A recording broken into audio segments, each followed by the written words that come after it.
The morning sun cast long shadows across the military compound as Lieutenant Sarah Martinez walked toward the administrative building. Her polished boots clicked against the concrete with measured precision, each step echoing the discipline that had been drilled into her over the past 8 years of service.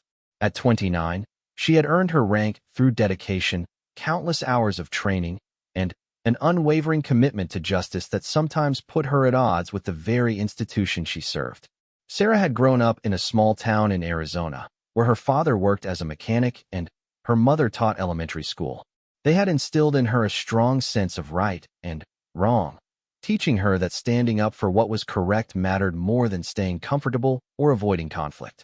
When she enlisted at 18, she carried these values with her, believing that the military would be a place where honor and integrity were not just words, but lived principles. The years had tested that belief repeatedly. She had served 2 tours overseas, witnessing both the best and worst of human nature. She had seen soldiers risk their lives to protect civilians, but she had also witnessed cover-ups, discrimination, and abuse of power.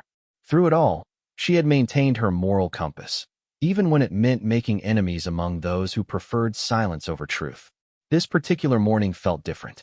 The air seemed heavier, charged with intention that made the usual bustle of military life seem muted.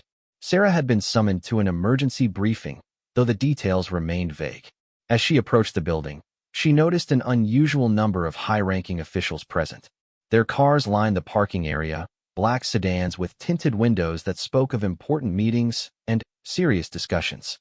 Inside the building, the hallways buzzed with nervous energy. Junior officers moved with quick, purposeful steps, their faces showing a mix of curiosity and concern. Sarah recognized several colleagues, but the usual friendly nods and brief conversations were replaced by hurried glances and hushed whispers. Something significant was happening, and the entire base seemed to be holding its breath. The briefing room was larger than usual, configured to accommodate what appeared to be most of the base's senior personnel. As Sarah entered, she quickly scanned the room, noting the presence of General William Harrison, a man whose reputation preceded him wherever he went. Harrison was known for his strict adherence to military protocol, his unwavering demand for absolute obedience, and his particular intolerance for what he considered insubordination. Sarah had encountered General Harrison twice before, both times leaving her with an uneasy feeling about his character. During her first meeting, she had witnessed him publicly humiliate a junior officer for a minor protocol violation. The second encounter had been even more troubling, as she observed him dismissing serious concerns raised by female personnel about harassment within their unit.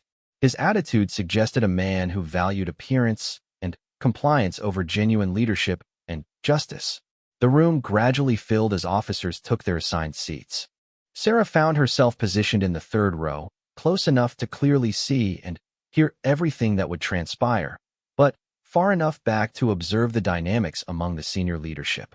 She noticed the way certain officers positioned themselves near General Harrison, their body language suggesting eagerness to please and agreement with whatever would be presented. As the final attendees settled into their chairs, General Harrison moved to the front of the room.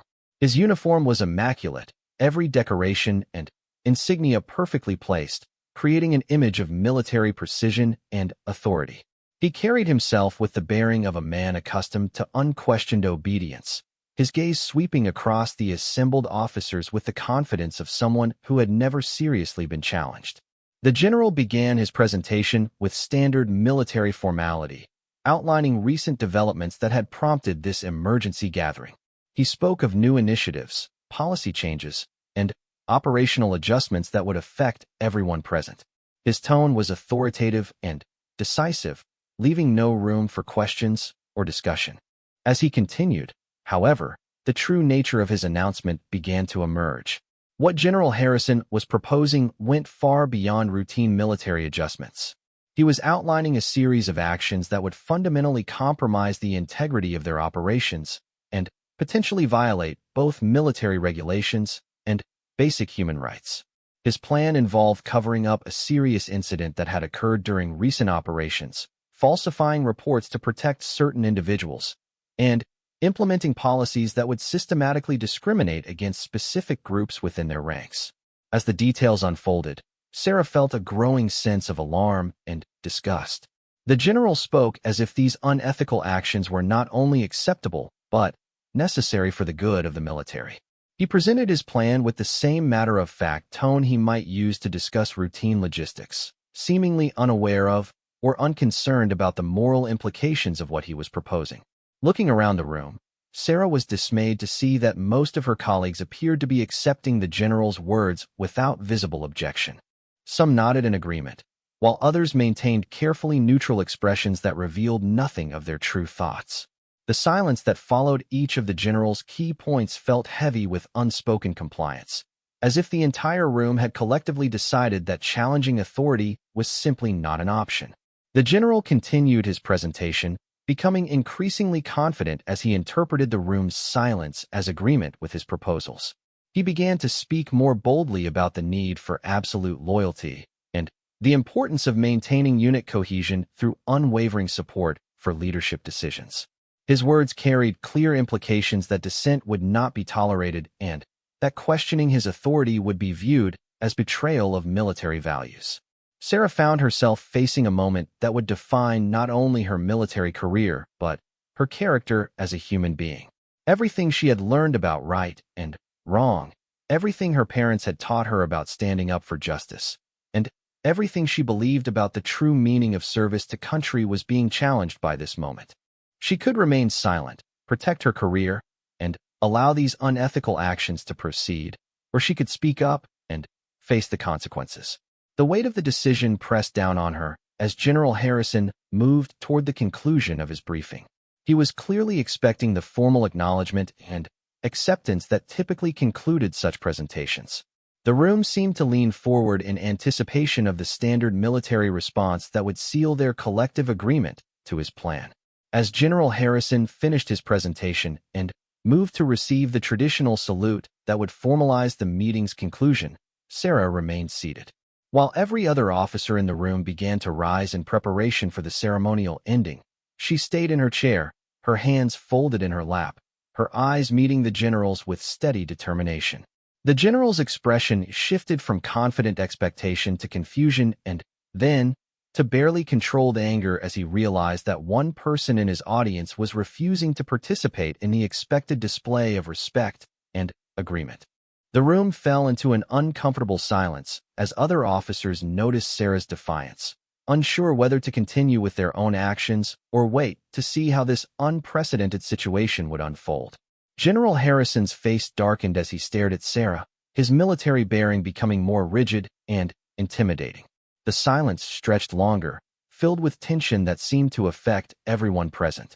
Other officers glanced nervously between the general and Sarah, recognizing that they were witnessing a direct challenge to military authority that could have serious consequences for everyone involved. Sarah remained calm and composed, though her heart raced with the knowledge that she had just crossed a line that could not be uncrossed. She had made her choice, and now she would have to face whatever consequences followed. The room waited in breathless anticipation for what would happen next, as the confrontation between individual conscience and institutional authority reached its critical moment. The general's voice, when he finally spoke, carried the full weight of his authority and barely contained fury. His words would set in motion a series of events that would test not only Sarah's resolve, but the character of everyone present, forcing each person to decide whether they would stand with justice or yield to the pressure of conformity and self-preservation. General Harrison's voice cut through the silence like a blade, sharp and filled with authority that had never before been questioned in such a public setting. His eyes fixed on Sarah with the intensity of a predator that had been unexpectedly challenged by what should have been easy prey. The other officers in the room seemed frozen in place, caught between their trained instinct to follow protocol and their growing awareness that they were witnessing something unprecedented. "Lieutenant Martinez," the general said, his voice carrying a dangerous edge that made several nearby officers shift uncomfortably in their seats. "Perhaps you failed to understand the nature of this briefing. Stand up and show proper respect for your commanding officer and the decisions that have been made here today." Sarah met his gaze without flinching, her own voice steady and clear when she responded. Sir, I understood every word of your briefing. I cannot and will not salute or show respect for orders that violate everything our military is supposed to stand for. The words hung in the air like a challenge thrown down in the center of the room, impossible to ignore or take back. The general's face flushed red with anger and disbelief. In his 30 years of military service, he had never encountered such direct defiance, especially not in front of a room full of witnesses. His authority had always been absolute, his orders followed without question, his presence commanding immediate respect and compliance. This young lieutenant was not just refusing to follow protocol. She was challenging the very foundation of military hierarchy that had defined his entire career. Around the room, other officers watched the confrontation unfold with a mixture of fascination and horror. Some admired Sarah's courage while fearing for her future, recognizing that she was sacrificing her career for her principles. Others felt uncomfortable with her challenge to authority, worried about how her actions might reflect on their own loyalty and compliance. A few seemed genuinely shocked that anyone would dare to contradict General Harrison so directly and publicly. Colonel James Wright, who had served under Harrison for several years, attempted to defuse the situation by stepping forward. General, perhaps we could address this matter privately after the briefing concludes. Lieutenant Martinez may simply need clarification on certain aspects of the operational requirements. His voice carried the diplomatic tone of someone trying to prevent a bad situation from becoming worse. But General Harrison was not interested in diplomatic solutions or private discussions. His authority had been challenged publicly, and he intended to reassert it with equal public force. There is nothing to clarify, Colonel Wright. Lieutenant Martinez understands perfectly what is being asked of her. Her refusal to comply represents a clear case of insubordination that cannot be tolerated under any circumstances. The general moved closer to where Sarah sat, his imposing presence designed to intimidate and overwhelm. His voice grew louder and more commanding as he continued. You seem to have forgotten your place in this organization, Lieutenant. Your personal opinions about military operations are irrelevant. Your job is to follow orders, not to judge them or decide which ones deserve your respect and compliance. Sarah remained calm despite the general's aggressive posture and raised voice. She had expected this reaction and had prepared herself mentally for the confrontation that would follow her refusal to participate in what she viewed as a corrupt and unethical plan. Her training had taught her to remain composed under pressure, and she drew on that training now to maintain her dignity and resolve. Sir, she replied, her voice remaining steady and respectful despite the circumstances, my oath was to support and defend the Constitution and to serve with honor and integrity. What you've described in your briefing violates that oath. I cannot participate in actions that compromise the values our military is supposed to represent. The general's anger reached a new level at her continued defiance. Your oath is to follow the orders of your superior officers, Lieutenant. The Constitution and military values are interpreted and implemented through the chain of command, not through the personal judgments of junior officers who think they know better than their commanders. Other officers in the room began to show signs of discomfort with the escalating confrontation. Some shifted in their seats, while others exchanged glances that revealed their own uncertainty about the situation. The tension in the room was becoming almost unbearable, as everyone present recognized that they were witnessing a fundamental clash between different interpretations of military duty and honor. Captain Lisa Chun, who had served alongside Sarah on their previous deployment, found herself torn between loyalty to her colleague and concern for her own career. She had witnessed Sarah's integrity and courage in combat situations, and she knew that Sarah would not take such a stand without serious moral conviction. At the same time, she recognized the potential consequences of supporting someone who was directly challenging the authority of a general officer. The general continued his verbal assault, attempting to break Sarah's resolve through intimidation and threats. You have exactly 10 seconds to stand up, salute, and apologize for this display of disrespect, Lieutenant Martinez. If you fail to do so, you will face immediate disciplinary action that will destroy your career and result in your dismissal from military service under dishonorable conditions. Sarah felt the weight of the moment pressing down on her, knowing that her next words would determine the course of her life. She thought about her family, who had supported her military career and would be devastated if she faced discharge under dishonorable conditions. She considered her financial obligations, her plans for the future, and all the practical reasons why she should simply comply with the general's demands and avoid the consequences of continued defiance. But stronger than these practical concerns was her conviction that some things were more important than personal comfort or career advancement. She had joined the military to serve something greater than herself, to be part of an institution that protected freedom and justice. If she remained silent now, she would be betraying not only her own values, but also everyone who depended on the military to act with honor and integrity. The 10 seconds passed in silence as Sarah made her final decision. When she spoke again, her voice carried a quiet strength that seemed to fill the entire room. "Sir, I will not apologize for refusing to participate in actions that violate military regulations and basic human decency. If my career is the price for maintaining my integrity, then I accept that consequence." The general's face showed a mixture of rage and disbelief at her continued defiance. He had never encountered anyone who would sacrifice their career rather than comply with his orders, and her unwavering resolve challenged everything he believed about authority and obedience. His voice became even more threatening as he prepared to make good on his promises of severe consequences. "Very well, Lieutenant Martinez. You have chosen your path. Consider yourself relieved of duty pending a full investigation into your conduct and fitness for military service. Security personnel will escort you from this building, and you will surrender all military equipment and identification. Your access to military facilities is immediately revoked." As the general spoke, 2 military police officers entered the room, having been summoned during the confrontation. Their presence made the situation more real and immediate for everyone present, transforming the verbal conflict into concrete action with serious consequences. The officers approached Sarah with professional detachment, prepared to carry out their orders regardless of their personal feelings about the situation. Sarah stood slowly, maintaining her dignity despite the humiliating circumstances. As she prepared to leave with the military police, she looked around the room one final time, making eye contact with colleagues who had shared dangers and triumphs with her over the years. Some looked away, unable to meet her gaze, while others showed expressions of sympathy mixed with relief that they were not facing similar consequences.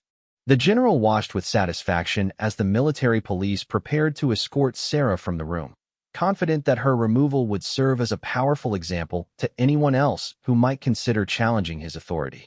He expected her departure to restore order and ensure that the remaining officers would fall in line with his plans without further disruption. But as Sarah reached the door, escorted by the military police, she turned back to face the room one final time. The general expected her to leave quietly, defeated and humiliated by the consequences of her defiance. Instead, she spoke 7 words that would forever change the dynamic in that room and challenge everyone present to examine their own moral courage and commitment to justice. The words she spoke were simple, but they carried the weight of absolute conviction and moral authority that transformed her from a disgraced officer into a symbol of integrity that would haunt the consciences of everyone who heard them. Those 7 words would echo in the minds of her colleagues long after she left, forcing them to confront their own choices and consider whether they could live with the consequences of their silence and compliance. Sarah turned back to face the room, her hand on the door handle as the military police waited beside her. The general watched with stern satisfaction, expecting her final exit to cement his victory and demonstrate the consequences of challenging his authority. The assembled officers sat in uncomfortable silence, many avoiding eye contact with their departing colleague while others watched with barely concealed admiration for her courage. In that moment, with her military career effectively ended and her future uncertain, Sarah spoke the 7 words that would transform the entire situation and expose the general's true character to everyone present. Her voice was clear and unwavering as she said, "History will remember who stood for justice." The words hung in the air with devastating simplicity and power. They were not a threat or an angry outburst, but a calm statement of fact that cut through all the military posturing and political maneuvering to the heart of what was really happening. Sarah was reminding everyone in that room that their actions would be judged not by military protocol or career advancement, but by the eternal standards of right and wrong that transcend any institution or authority figure. General Harrison's confident expression faltered as the implications of her words sank in. He had expected defiance, anger, or pleading, but this quiet moral conviction was far more unsettling than any emotional outburst would have been. Her words suggested that she viewed their conflict not as a simple matter of military discipline, but as a test of fundamental human character that would echo through history. The effect on the other officers was immediate and profound.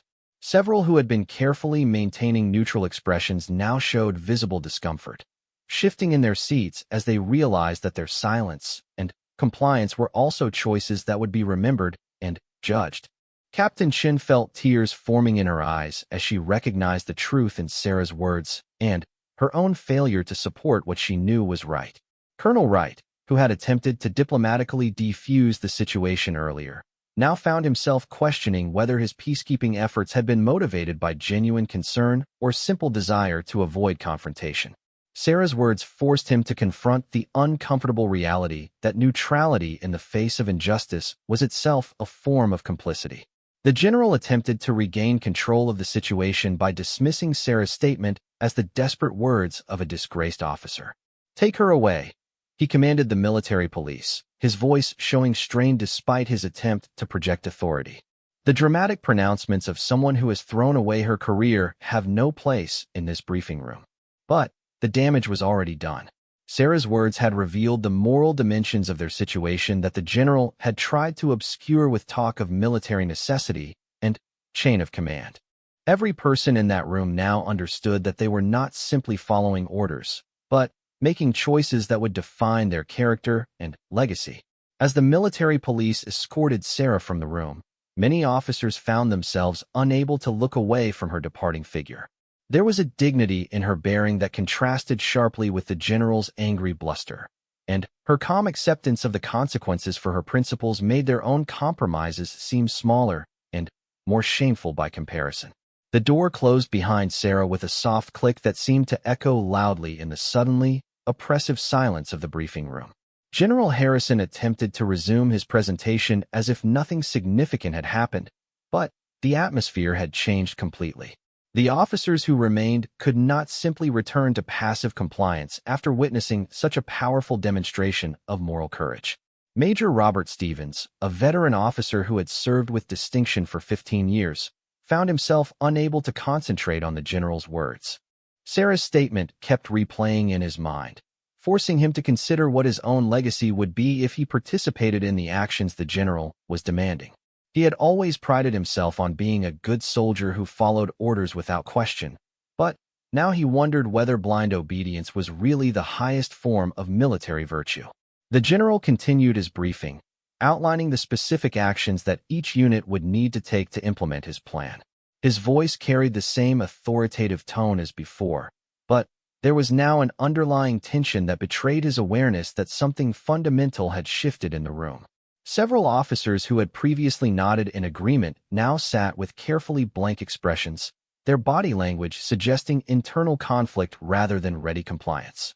Lieutenant Colonel Maria Rodriguez, the highest-ranking woman in the room, felt particularly affected by Sarah's stand. She had witnessed the discrimination and harassment that the general's plan would institutionalize, and she had remained silent to protect her own position and advancement opportunities. Sarah's courage highlighted her own moral compromises and forced her to consider whether her success was worth the price she had been willing to pay. As the briefing continued, whispered conversations began to break out among the officers.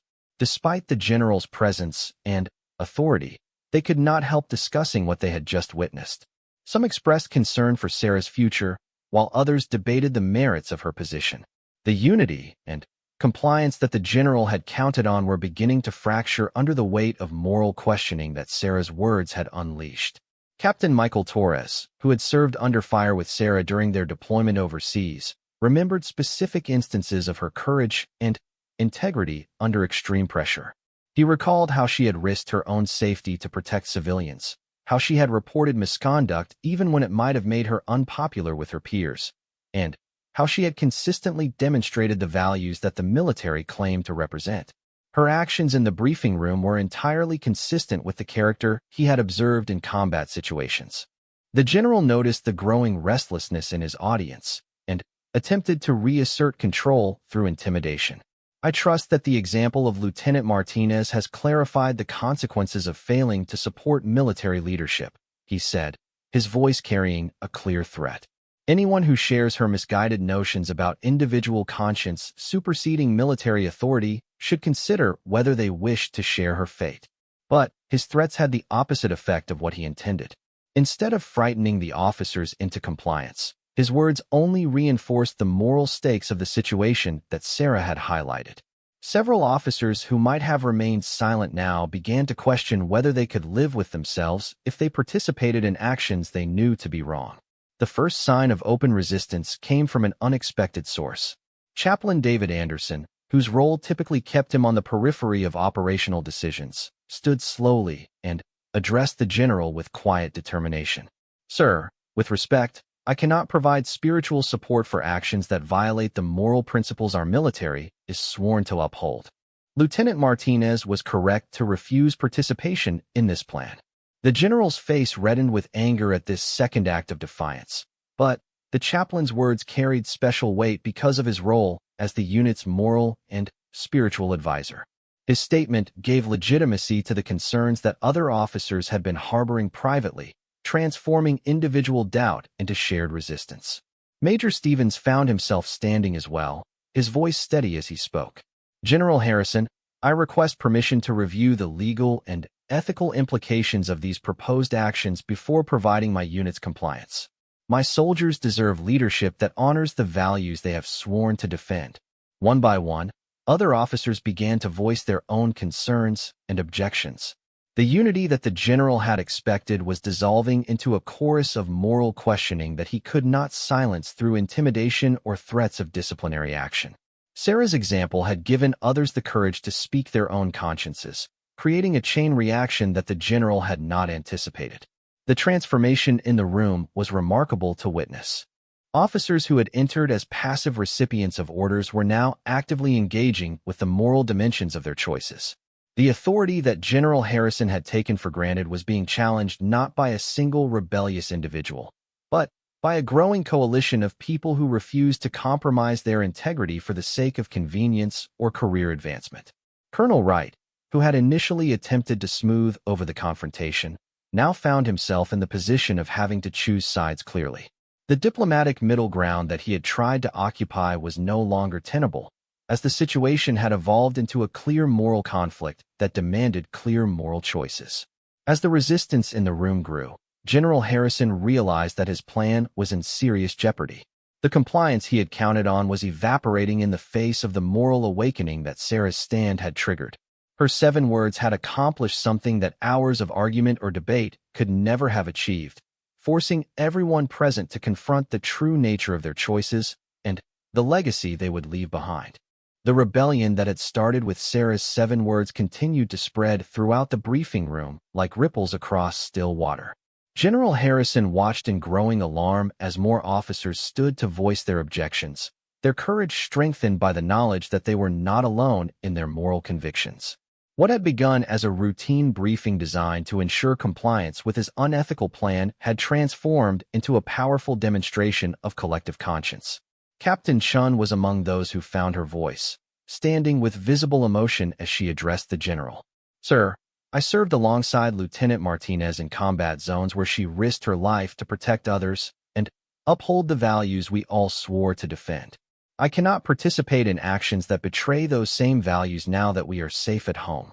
Her voice trembled slightly, but her resolve was unmistakable. The general attempted to regain control of the deteriorating situation through increasingly desperate measures. He threatened courts-martial, promised to ruin careers, and invoked every aspect of military authority at his disposal. But his threats rang hollow in the face of the moral awakening that was spreading through his audience. The officers who were standing up to him understood that some things were more important than career security or avoiding punishment. Lieutenant Colonel Rodriguez added her voice to the growing chorus of resistance. General Harrison, as the senior female officer present, I cannot remain silent about plans that would systematically discriminate against and endanger the personnel under my command. The proposed actions violate not only military regulations, but basic human decency. Her words carried particular weight because of her rank and her reputation for careful adherence to protocol. The dynamic in the room had shifted completely from what General Harrison had anticipated. Instead of a compliant audience ready to implement his directives, he faced a group of officers who were actively challenging his authority based on moral principles. The power that he had wielded through intimidation and institutional hierarchy was proving ineffective against people who had decided that their integrity was not negotiable. Major Stevens stepped forward to address not just the general, but his fellow officers. We took an oath to support and defend the Constitution, not to follow orders blindly regardless of their moral implications.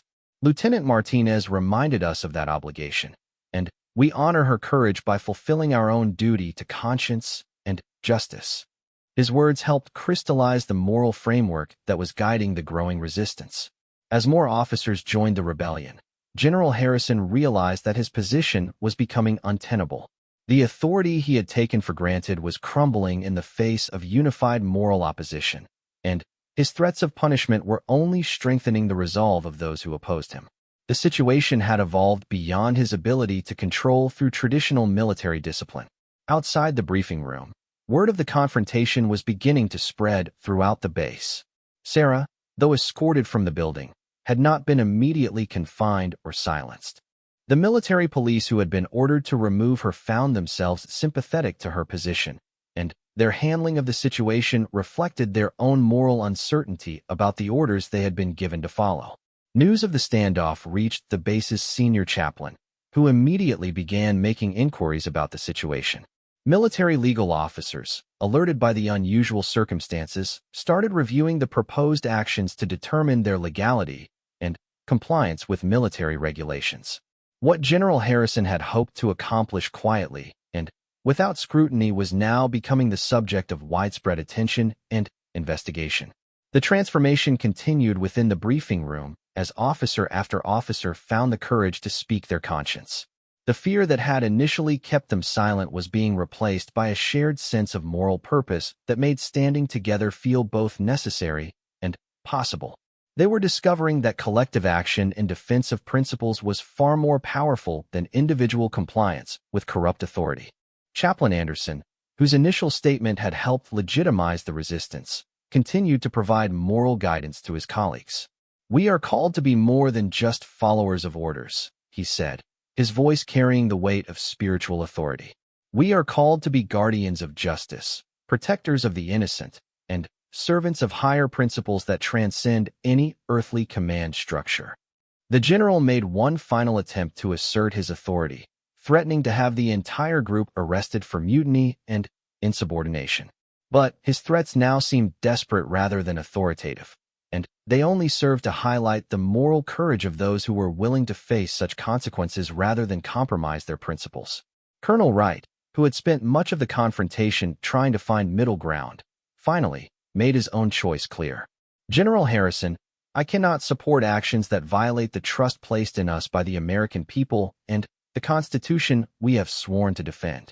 If standing for justice constitutes insubordination, then I accept that charge with pride rather than shame." The cascade effect continued as nearly every officer in the room ultimately chose to stand with conscience over compliance. What had begun as Sarah's solitary act of defiance had become a unified demonstration of moral courage that completely undermined the general's authority and exposed the corruption of his planned actions. Realizing that his position was hopeless, General Harrison stormed from the briefing room, his authority shattered and his plans in ruins. The officers who remained began the process of reporting the incident through proper channels, ensuring that the attempted cover-up and discrimination would be investigated rather than implemented. In the hours and days that followed, the consequences of that extraordinary confrontation rippled throughout the military establishment. Sarah, rather than facing disgrace and dismissal, found herself at the center of a major investigation that vindicated her position and exposed serious misconduct within the command structure. Her courage had not only saved her own integrity but had prevented significant injustice and corruption. The other officers who had stood with her also faced scrutiny, but their collective action provided mutual protection and validation. The investigation that followed revealed the extent of the problems that General Harrison had attempted to cover up, leading to significant reforms and accountability measures throughout the command structure. General Harrison himself faced serious consequences for his actions, including the end of his military career and potential criminal charges for his attempts to obstruct justice and violate civil rights. The authority he had used to intimidate others was ultimately turned against him as the full extent of his misconduct became clear. Sarah was not only reinstated but received commendations for her courage and integrity.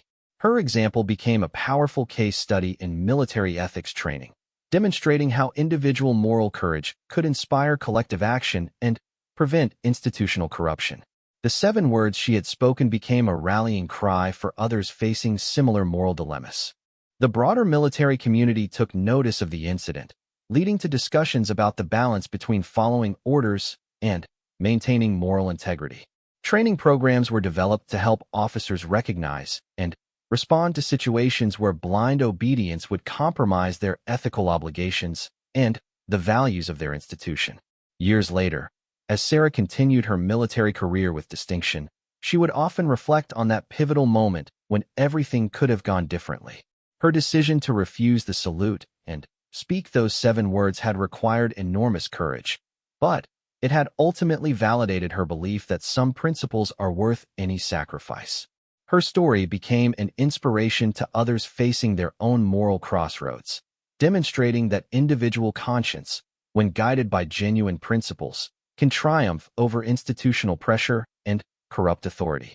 The briefing room where she had made her stand was later renamed in honor of the values she had defended, serving as a permanent reminder that justice requires people willing to stand for it regardless of the personal cost.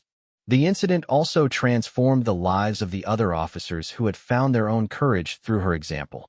Many went on to distinguished careers marked by ethical leadership and moral courage, carrying forward the lessons they had learned about the importance of standing for justice even when it requires standing alone. The military institution itself was strengthened by the events of that day, as the exposure and correction of the corruption helped restore public trust and internal integrity. The reforms that followed created better protections for those who reported misconduct and stronger systems for preventing the abuse of authority that General Harrison had attempted. Sarah's 7 words had indeed proven prophetic. History did remember who stood for justice, and their courage continued to inspire others long after the immediate crisis had passed. The simple truth she had spoken in that moment of greatest pressure had become a lasting testament to the power of individual conscience to transform institutions and defend the values that make freedom possible.